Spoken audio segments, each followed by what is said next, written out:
kalau istilah saya berdamai dengan standar kita sendiri. Nih,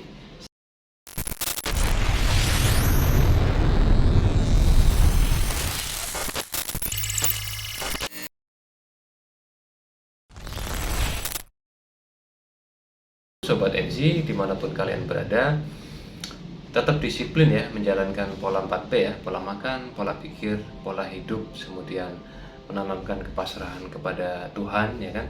Kalian juga harus install ulang pikiran bawah sadar kita agar bisa meredam kecemasan. Kalian perbanyak self talk, kalian perbanyak mendengarkan afirmasi positif, juga relaksasi pernafasan diafragma. Itu yang utama ya, selain banyak sekali tips yang sudah saya share sesuai dengan sensasi yang kalian rasakan. Ada pertanyaan nih, Mas, kenapa ya saya susah sekali untuk berpikir positif, saya susah sekali untuk mengatur pikiran saya, selalu memikirkan hal-hal yang buruk, hal-hal yang negatif, hal-hal yang menakutkan, seperti itu ya. Jadi saya sih ngerti ya, ngerti emang susah sekali ya pikiran bawah sadar kita ini ketika sudah kena nih yang namanya anxiety disorder atau psikosomatik, itu pasti pikirannya itu selalu buruk ya, karena hormon stres kita lagi tinggi, hormon kortisol kita lagi tinggi, sehingga menyebabkan apa yang ada di pikiran kita itu seperti terkegiring ke arah hal-hal yang negatif ya. Negatif ini bisa hal-hal yang menakutkan, hal-hal yang membuat kita takut, atau hal-hal yang membuat kita cemas, was-was, segala macam ya, termasuk hal-hal yang buruk atau hal-hal yang negatif ya.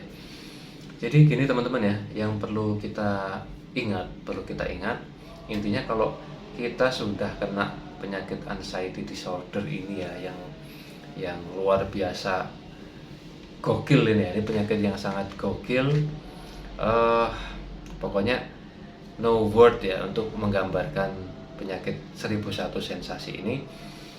Jadi mau tidak mau, suka tidak suka, kalian harus naik level. Naik level di sini adalah kalian harus ubah hal-hal yang selama ini sudah melekat pada diri kita bertahun-tahun.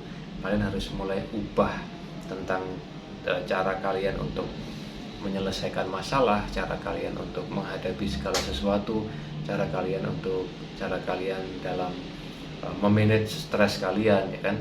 Kalian harus banyak ubah, termasuk kita harus punya filter ya, kita harus punya filter terhadap segala sesuatu yang kita lihat, kita dengar, kita baca, kita pikirkan. Jadi kalian harus mulai memilah-milah, memilih dan memilah hal-hal yang perlu kita lihat, perlu kita baca, perlu kita dengar, dan kita pikirkan. Intinya tidak semua itu harus kita pikirkan ya kan, tidak semua hal itu harus kita lihat, tidak semua hal perlu kita dengar. Jadi kalian intinya ketika sesuatu itu tidak memberikan dampak yang positif buat kita, kalian skip dulu, kalian skip aja. Jadi tidak usah ke distract dengan hal-hal yang sifatnya negatif, yang memberikan efek kurang baik, terutama bagi kecemasan kita ya. Jadi kalian tolong difilter semua hal-hal yang kita lihat, kita dengar, kita baca ya kan. Kalian harus mulai filter, baik dalam hal bersosial media atau mungkin hal-hal sehari-hari di rumah, di pergaulan di kantor, pergaulan di komunitas, atau segala hal ya, atau bacaan kalian, tontonan kalian, itu harus mulai kalian filter ke hal-hal yang lebih positif dan memberikan efek yang jauh lebih bermanfaat ya untuk kalian ya. Jadi kalian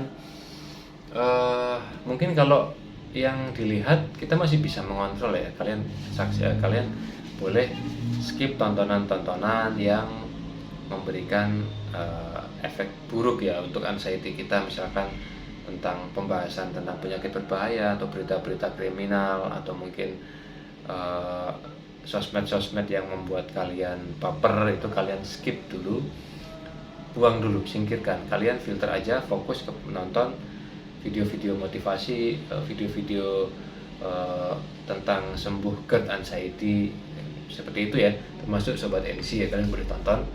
Kemudian kalau yang kita dengar ya kita, kalau ada perkataan orang yang membuat kita tersinggung atau membuat kita marah atau membuat kita baper, kita harus mulai berusaha untuk bisa menghadapinya. Menghadapi di sini kalian bisa abaikan, atau kalian bisa memberi argumen balik yang tapi sifatnya tidak konfrontatif ya. Jadi kalian bisa bawa bercanda atau kalian bisa kirim kemana atau alihkan kemana. Intinya setiap yang kalian dengar itu kalian jangan langsung dimasukkan ke dalam hati. Kalian harus cerna dulu, terus intinya kita terserah kita mau hadapi atau kita mau tinggalkan saja. Kalau kalian merasa belum siap secara mental, kalian tinggalkan aja, tidak usah dianggap ya kan.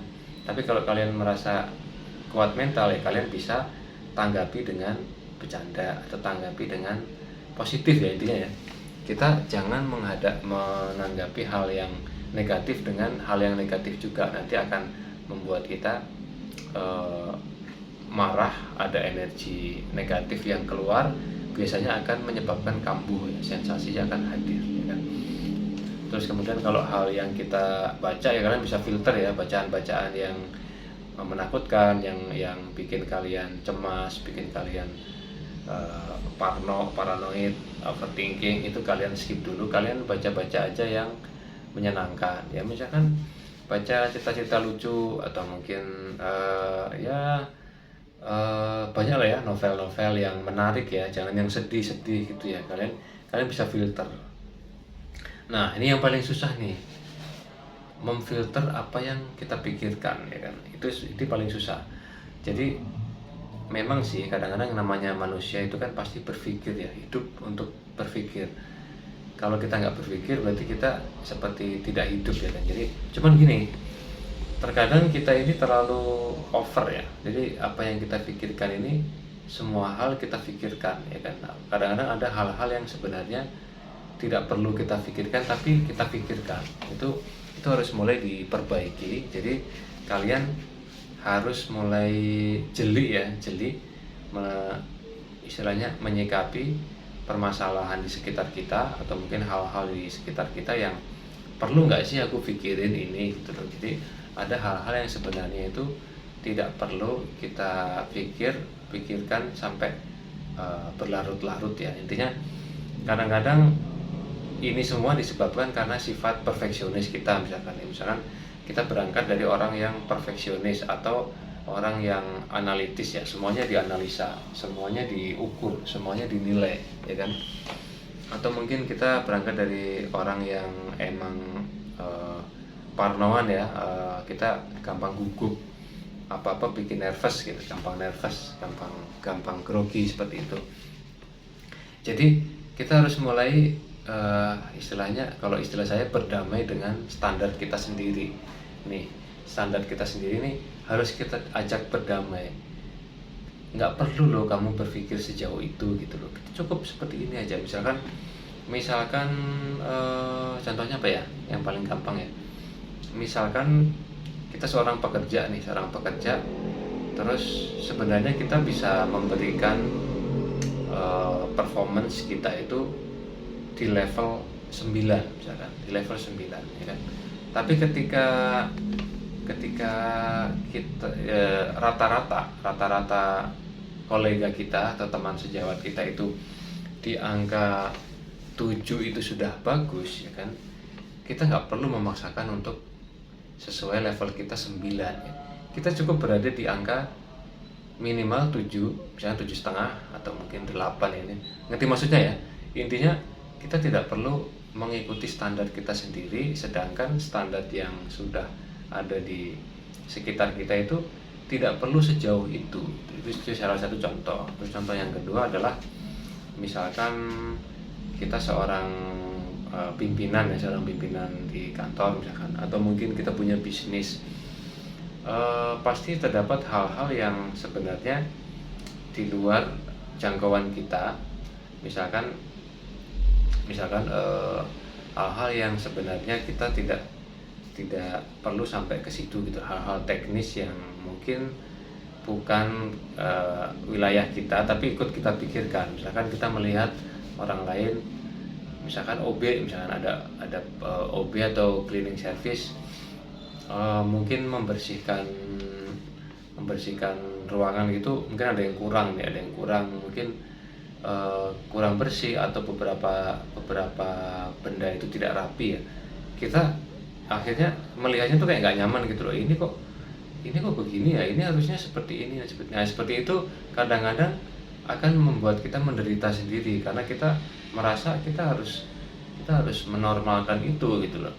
Nah, itu adalah bibit-bibit ini ya, bibit-bibit perfeksionis yang kadang-kadang bisa mengarah kepada mental illness lain ya, seperti OCD seperti itu ya. Jadi kadang-kadang kita cukup bertoleransi dengan standar orang lain. Mungkin seperti itu juga udah cukup bagus sih gitu loh. Seperti itu juga bagus kok gitu kan, misalkan, atau ya ini cukup rapi lah seperti itu ya. Jadi kadang-kadang kita terlalu memikirkan orang lain, terus misalkan kita mengkomentari sikap seseorang yang tidak tepat kepada temannya atau mungkin kepada saudaranya kita lihat ya, terus kita kayak istilahnya kan dia harusnya bersikap seperti ini gitu kan. Hal seperti itu sebenarnya itu tidak perlu kita pikirin karena sayang gitu loh, sayang ngapain gitu loh, ngapain. Jadi kita cukup ya, kalau kita bisa mengingatkan, kita langsung ngomong aja ke yang bersangkutan, misalkan mengingatkan. Tapi kalau kita menghakimi orang lain dengan pikiran kita, yang ada kita hanya akan membuang waktu kita dengan memikirkan hal-hal yang sebenarnya di luar wilayah kita gitu, hal-hal yang sebenarnya tidak perlu kita pikirin. Kita juga punya banyak hal-hal yang lebih perlu untuk kita pikirin kok, daripada memikirkan orang lain, daripada memikirkan pekerjaan orang lain, atau memikirkan standar orang lain, atau mungkin kita memikirkan pendapat sikap orang lain seperti itu ya. Atau juga mungkin kadang-kadang kalau kita misalkan tipe orang yang perhatian ke sahabat atau ke teman gitu ya, terus suatu saat kita mungkin memberikan satu hadiah atau apa, mungkin kita ngasih oleh-oleh atau apa kan, misalkan dari mereka itu kok responnya tidak terlalu terlihat antusiasmenya, misalkan kok ini ya, kok dia tidak terlihat senang gitu, itu nggak perlu dipikirin kayak gitu. Kadang-kadang kita tidak bisa menyamakan ekspresi yang biasa kita berikan ke orang dengan ekspresi orang lain ke kita gitu loh. Jadi bisa jadi mereka emang beda gitu loh, beda cara mengekspresikan kesenangan itu mungkin beda. Jadi kita nggak perlu memikirkan feedback dari orang lain ketika kita emang tulus memberi gitu ya. Itu pesannya itu ya. Jadi tidak pamrih, istilahnya tidak pamrih. Jadi seperti itu ya, kita harus mulai perbaiki hal-hal yang tidak seharusnya kita pikirkan, ya kan? Mendingan kita alihkan ke hal-hal yang lebih positif untuk kita pikirkan. Jadi semoga ini ya, semoga teman-teman nangkep ya apa yang saya maksud ya. Intinya itu. Nanti kalau misalkan masih bingung apa yang saya sampaikan ini, kalian boleh komen, nanti kita lanjut di kolom komentar ya, silahkan. Intinya pokoknya kalian harus mulai memfilter apa yang perlu aku lihat, apa yang perlu aku dengar, apa yang perlu aku baca, apa yang perlu aku pikirkan. Jadi kalian jangan buang waktumu, jangan buang energimu untuk hal-hal yang negatif ya. Oke, seperti itu ya. Semoga bermanfaat, dan pokoknya insya Allah kalian nanti akan jadi pribadi yang jauh lebih hebat. Oke, salam bangkit luar biasa.